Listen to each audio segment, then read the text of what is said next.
नमस्कार प्रेक्षकांनो, मालिकेच्या पुढील काही भागांमध्ये आपल्याला खूपच जबरदस्त असा ट्विस्ट पाहायला मिळणार आहे। प्रियाचं जे कारस्थान आहे ते सर्वांच्या समोर येणार आहे, म्हणजे अश्विनच्या समोर येणार आहे आणि अश्विन हा प्रियाची फरफटत हकलपट्टी करणार आहे। त्याचबरोबर सायली आणि अर्जुन या दोघांचे आभार मानणार आहे। हे सगळं कशा पद्धतीने होणार आहे ते आपल्याला आजच्या या व्हिडिओमध्ये पाहायला मिळणार आहे। त्यासाठी हा व्हिडिओ शेवटपर्यंत पहा। नक्की असं काय घडलेलं आहे की ज्यामुळे या सर्व गोष्टी होणार आहेत आणि प्रियाच्या बाबतीत हे सगळं घडणार आहे ते आपल्याला पाहायला मिळेल। तर इकडे अश्विन हा प्रियाकडे पाहत असतो। प्रियाचा फोन चालू असतो। महिपतने तिच्यावरती जी कामगिरी दिलेली असते ती कामगिरी तिला पुरी करायची असते। महिपतने तिला सांगितलेलं असतं की त्या घरातल्या प्रत्येक गोष्टींवर लक्ष ठेवायचं आहे। अर्जुन आणि सायली या दोघांचं जे काही चाललेलं आहे ते मला सांगायचं आहे। इकडे सायली मात्र देवी आईच्या समोर हात जोडून उभी असते। प्रियाने जे काही संकट आणायचा प्रयत्न करत असेल त्या संकटातून माझ्या कुटुंबाला वाचवण्यासाठी मला ताकद दे, असं सायली बोलत असते। तिच्याकडून कुठलाही अनर्थ घडू देऊ नको, माझ्या घरातील कोणत्याही माणसाला त्रास होणार नाही याची काळजी मी घेणार आहे, असं सायली बोलत असते। आणि त्यासोबतच आपल्याला पाहायला मिळतं की सायली देवाच्या समोर हात जोडून उभी असते आणि ती तिथे देवी आईला विनंती करत असते, माझ्या कुटुंबाचं रक्षण कर, तिच्या मनात काही वाईट विचार असतील तर ते तिथून निघून जाऊ दे, असं सायलीचं बोलणं चाललेलं असतं।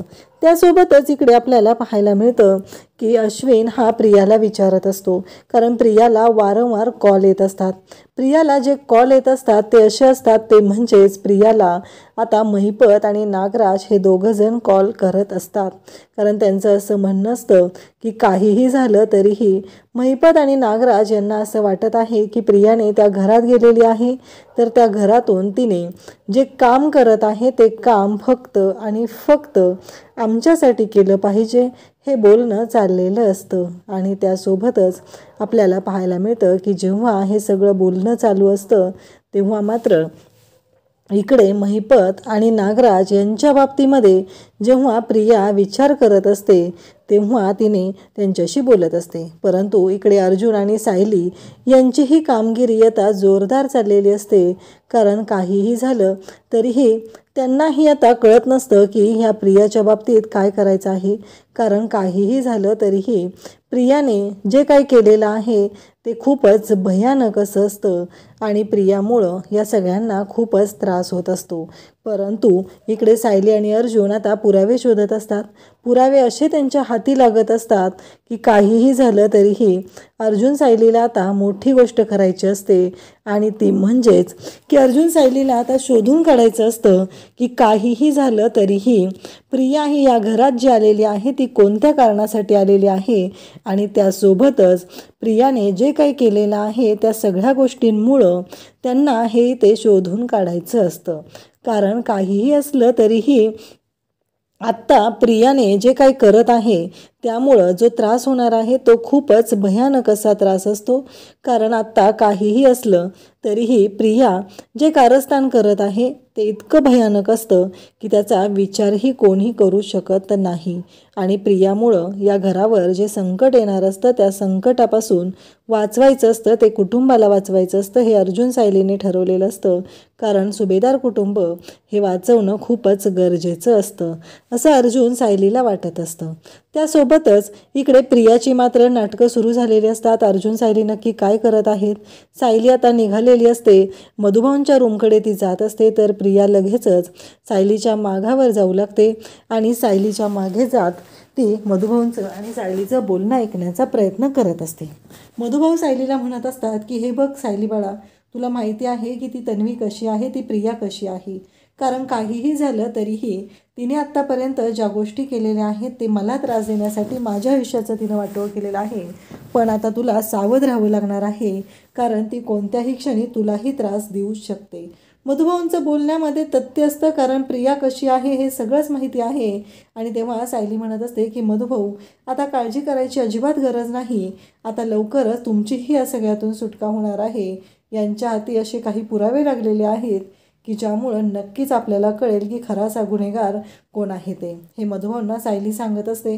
प्रिया मात्र सायलीच्या मागं आलेली असते. मधुभाऊंबरोबर ती बोलत असते तेव्हा प्रिया तिथं पोहोचलेली असते. सायली म्हणत असते की ब्युटिकच्या बाबतीत पुरावे मिळालेले आहेत. प्रिया मात्र तेवढं ऐकते आणि तिच्या हातून तिथे मोबाईल पडला जातो आणि मधुभाऊ आणि सायलीच्या लक्षात येतं आणि सायली तिथंच थांबते.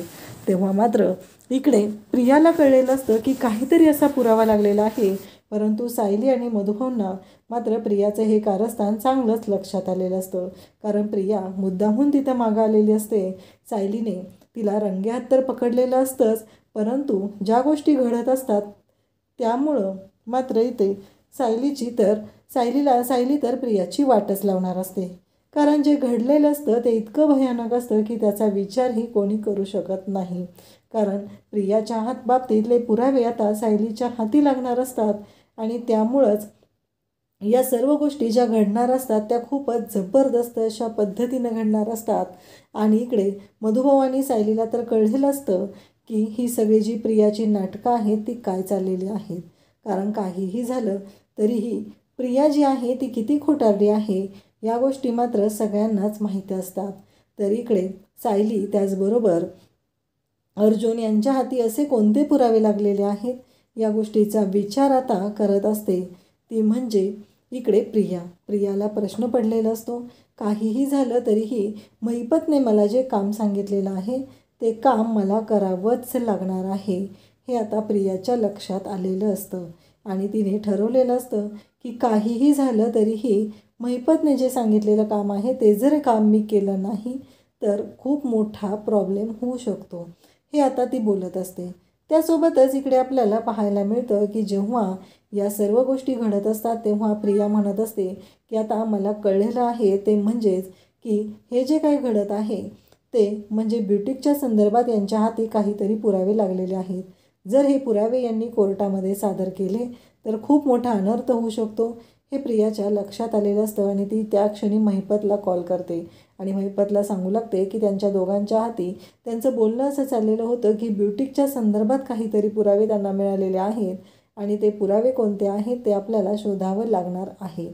हे सगळं बोलणं चाललेलं असतं आणि तेव्हा मात्र महिपत म्हणत असतो म्हणजे काय म्हणायचं आहे तुला, कसले पुरावे, काय झालेलं आहे हे सगळं महिपत तिला विचारत असतो. तेव्हा ती म्हणत असते की मला आत्ता तरी एवढंच कळलेलं आहे, मला अजून नीटसं काही कळलेलं नाही. आणि मग इथे महिपत म्हणतो तुला कशाला ठेवले तिथं, तुला अर्जुन सायलीवर लक्ष ठेवायला सांगितले ना, तू ते काम करायचं आहे, एवढं लक्षात ठेव. तेव्हा प्रिया म्हणत असते हो मी करते ते काम, अर्जुन सायलीवर लक्ष ठेवायचंच काम मी करत आहे आणि त्यासाठी तर मी या घरात आलेली आहे. आणि हे बोलणं मात्र ऐकतं ते म्हणजे अश्विन तिथं आलेला असतो आणि तो म्हणू लागतो की काय बोलतेस तू तन्वी, म्हणजे तू कोणासाठी आली आहे, म्हणजे कोणावर लक्ष ठेवायसाठी आलेली आहे. खरं तर इकडे प्रियाने ठरवलेलं असतं की काहीही झालं तरीही प्रियाचा मार्ग आता सुखकर झालेला असतो, तिच्यासाठी ह्या गोष्टी चांगल्या असतात.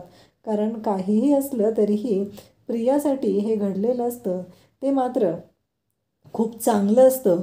कारण प्रियाला असं वाटायचं की तिनं जे काय करत आहे ते खूप योग्य आहे.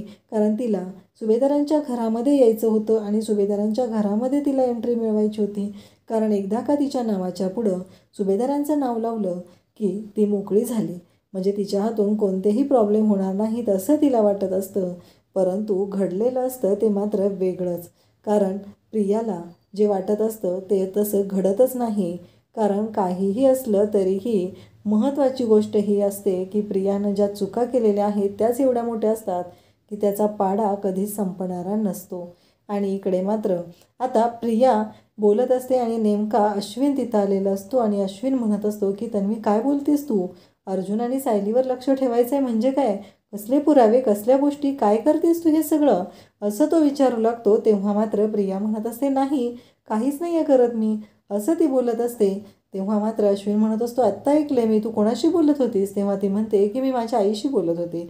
कसं आहे माहिती आहे का, एक मुलगी जेव्हा सासरी येते तेव्हा तिच्या आईशी बोलणं हे तिला खरंच खूप भारी वाटत असतं आणि मी मात्र माझ्या आईशीच बोलत होते असं ती सांगत असते.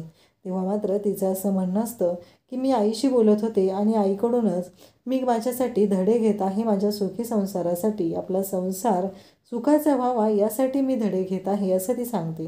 इकडे सायलीच्या डोक्यात मात्र विचार सुरू असतात. काहीही झालं तरीही या केसच्या संदर्भात आपल्या हाती काहीतरी ठोस लागलं पाहिजे असं सायलीला वाटत असतं आणि म्हणूनच सायली बोलत असते, पुढच्या गोष्टींचा विचार करत असते.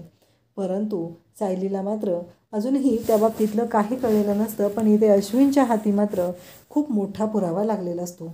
अर्जुन म्हणत असतो की आता मी लवकरच तारीख घेणार आहे आणि आपल्याला लवकरच त्या ब्युटिकमध्ये जाऊन ते पुरावे शोधायचे आहेत. अर्जुन आणि सायलीने त्या ब्युटिकमध्ये जाण्याचा निर्णय घेतलेला असतो आणि जेव्हा त्या ब्युटिकमध्ये जाऊन त्यांनी जी जबरदस्त कामगिरी केलेली असते ती मात्र खूपच भारी होणार असते. अर्जुन आणि सायली दोघेही त्या ब्युटिकमध्ये जातात कारण तिथे कार्बन कॉपी असणार आहे.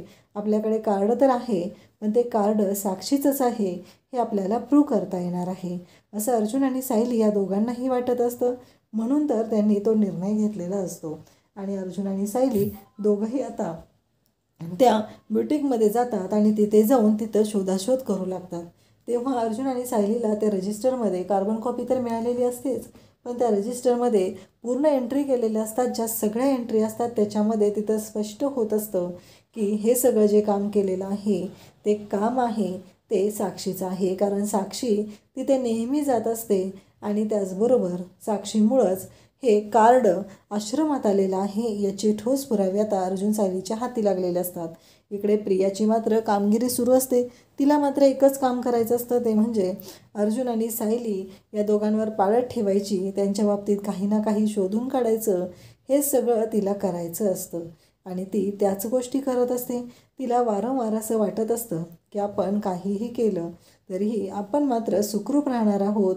पण तिला कुठं माहिती आहे की तिथं अर्जुन सायली बसलेले आहेत, अर्जुन सायली, आणि इकडे प्रियाची नाटकं सुरू झालेली असतात. पण इकडे अश्विनला मात्र वेगळी शंका आलेली असते कारण त्याला डाऊट असतो की तन्वी माझ्याशी खोटं बोलत आहे. मग अश्विन तिचा मोबाईल काढतो आणि तिच्या मोबाईलमध्ये चेक करू लागतो.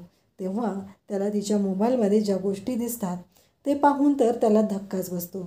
कारण त्याला कळलेलं असतं की तिचा जो मोबाईल आहे त्यावरून महिपत शिखरेला कॉल केलेला आहे आणि अश्विनला मात्र खूप राग येतो. अश्विन म्हणतो की काय आहे हे सगळं, कारण हिने तर मला सांगितलेलं प्रतिमात्याला कॉल केलेला होता, पण हिने तर प्रतिमात्याला कॉल केलेलाच नाही, हिने महिपत शिखरेला कॉल केलेला आहे. आणि महिपत शिखरे म्हणजे नक्की काय आहे कनेक्शन. आणि मग अश्विन विचार करतो, तो मोबाईल त्याने अनलॉक केलेला असतो, त्याला आता सगळे डिटेल्स मिळालेले असतात आणि मग तो त्या नंबरवरून महिपतला कॉल लावतो. जेव्हा अश्विन महिपतला कॉल लावतो तेव्हा त्याच्या डोक्यामध्ये सुरू असतं आणि प्रिया मात्र इकडे शांत झोपलेली असते. तिला माहिती नसतं की तिच्या विरोधात अश्विनने जे काही कारस्थान केलेलं आहे ते काय आहे, याबद्दल तिला माहिती नसतं. अश्विन फोन लावतो, तिकडून महिपत बोलू लागतो की हां बोल प्रिया. नाही, काम सांगितलेलं चालू आहे ना, का फक्त मोठ्या मोठ्या बाताच चालू आहेत तुझ्या? जे काम सांगितलं आहे ना ते तुला करायचं आहे, एवढं लक्षात ठेव. जर ते काम तुला जमलं नाही तर तुझ्या बाबतीतलं काय सत्य समोर येईल याचा विचार कर. हे जेव्हा महिपत तिकडून बोलत असतो आणि म्हणत असतो काय झालं बोल की, दातकीळ तर बसली नाही ना तुझी, असं महिपत तिला बोलत असतो. तेव्हा मात्र इकडे प्रियाच्या बाबतीत आता हे सत्य समोर आलेलं असतं. तेव्हा मात्र अश्विनला खूप राग येतो. अश्विन मात्र विचार करत असतो. अश्विन म्हणत असतो की हे सगळं काय आहे, म्हणजे मला कळतच नाही आहे. आणि इकडे महिपतला प्रश्न पडलेला असतो की मी हिच्याशी बोलत होतो पण आज हिनं तोंडातनं एक शब्दही काढलेला नाही आहे, नक्की काय झालेलं आहे हा प्रश्न पडलेला असतो. तर इकडे अश्विनने मात्र ते कॉल डिटेल्स डिलीट करून टाकलेले असतात आणि त्याचबरोबर इकडे मुद्दामून जो महिपतचा आधीचा कॉल होता ते रेकॉर्ड तिच्या मोबाईलमध्ये असतात. प्रिया उठल्यानंतर अश्विन तिला विचारू लागतो की तुझं नक्की काय चाललेलं आहे. तेव्हा प्रिया मात्र म्हणत असते की नाही, काहीही झालं तरीही ती म्हणत असते मी माझ्या आईशीच बोलत होते. त्यावेळेस मात्र इकडे अश्विनला राग येतो. अश्विन तिला फरफटत बाहेर घेऊन जातो. त्याचा आधी त्याने रविराजला कॉल केलेला असतो. त्याने जाऊन सायलीची भेट घेतलेली असते. सायलीला त्याने विचारलेलं असतं. सायली म्हणत असते की नक्की काय म्हणायचं आहे तुम्हाला. तेव्हा अश्विन मात्र म्हणत असतो की सायली वहिनी, महिपत आणि तन्वी यांचा काय संबंध आहे. सायली म्हणते की अश्विन भाऊजी, आम्ही तुम्हाला तेच सांगण्याचा प्रयत्न करत होतो. तन्वी जी आहे तिला तो आश्रम विकायचा होता, आम्हाला तो आश्रम पाहिजे होता. आणि मग तन्वी जी आहे ना ती त्या महिपतला आणि साक्षीला आधीपासून ओळखत होती. ती त्यांच्यासोबत बोलायची, त्यांना भेटायची, पण त्यांच्या बाबतीत ती जरा जास्तच कनेक्टेड होती. मग अश्विनला ती म्हणत असते अश्विन भाऊजी मी तुम्हाला सांगत होते. तेव्हा अश्विन म्हणत असतो की आणखी एक गोष्ट तुला सांगायची आहे सायली वहिनी, तुझ्यावरती आणि अर्जुन दादावरती तिचं बारीक लक्ष आहे. महिपतने तिला यासाठी या घरात पाठवलेलं आहे, यासाठी तिने या घरात लग्न करून आलेले आहे. ही गोष्ट जेव्हा सायलीला कळते तेव्हा सायली म्हणत असते, मी तुम्हाला तेच सांगण्याचा प्रयत्न करत होते, पण तुम्हाला मात्र गोष्टी ऐकूनच घ्यायच्या नव्हत्या. अश्विनला मात्र खूपच टेन्शन आलेलं असतं. अश्विन मात्र म्हणत असतो की काहीही झालं तरीही एक महत्त्वाची गोष्ट आहे, ती म्हणजे आता मला हे सगळं बोललं पाहिजे. आणि मग अश्विन विचार करू लागतो. अश्विन म्हणत असतो की आत्ताच्या आत्ता मी रविराज काकाला कॉल केलेला आहे आणि रविराज काकाशी मी बोलून घेत आहे, त्यालाही मी इकडं बोलवलेलं आहे, असं अश्विन सांगू लागतो. आणि त्यासोबतच तो सायलीला म्हणत असतो की सायली वहिनी, मला माफ कर, माझ्याकडून चूक झालेली आहे, मी असं वागायला नको होतं, काहीही झालं तरी माझ्याकडून चुकलेलं आहे, मी असं वागलेलो आहे, त्याची शिक्षा नक्कीच मला देवाने दिलेली आहे. मी आणि तुझ्याशी आणि दादाशी मी चुकीचं वागलेलो आहे, कारण मला कधीच असं वाटलं नव्हतं आणि ही मुलगी आम्हाला फसवत आहे आणि तिने माझ्याशी, पूर्णाजीशी, सगळ्यांशी तिने गद्दारी केलेली आहे, हे अश्विन बोलत असतो. आणि मग आता अश्विनने बोलवून घेतलेलं असतं. आणि जेव्हा इकडे रविराज त्याचबरोबर सगळेजण घरातले तिथं आलेले असतात आणि अश्विन सांगत असतो, ही मुलगी खोटारडी आहे, ही मुलगी आपल्या घरात जी आलेली आहे ती फक्त आणि फक्त सायलीवहिनी आणि दादाचा बदला घेण्यासाठी आलेली आहे, अश्विन हे सांगत असतो. तेव्हा रविराजलाही राग आलेला असतो. एक तर रविराजला ही गोष्टच पटत नसते, ती म्हणजे काहीही झालं तरीही रविराजचं असं म्हणणं असतं की ही जी मुलगी आहे हिने मला न सांगता लग्न का केलं. या गोष्टीवरून आता सगळ्यांनाच प्रश्न पडलेला असतो. आणि अश्विन मात्र म्हणत असतो की मला कळलेलं आहे की तू माझ्या आयुष्यात का आलेली आहे.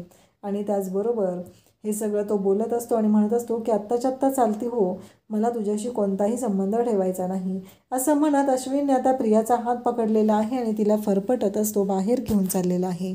अशाच अपडेटसाठी चॅनलला सबस्क्राईब करा. थँक्यू.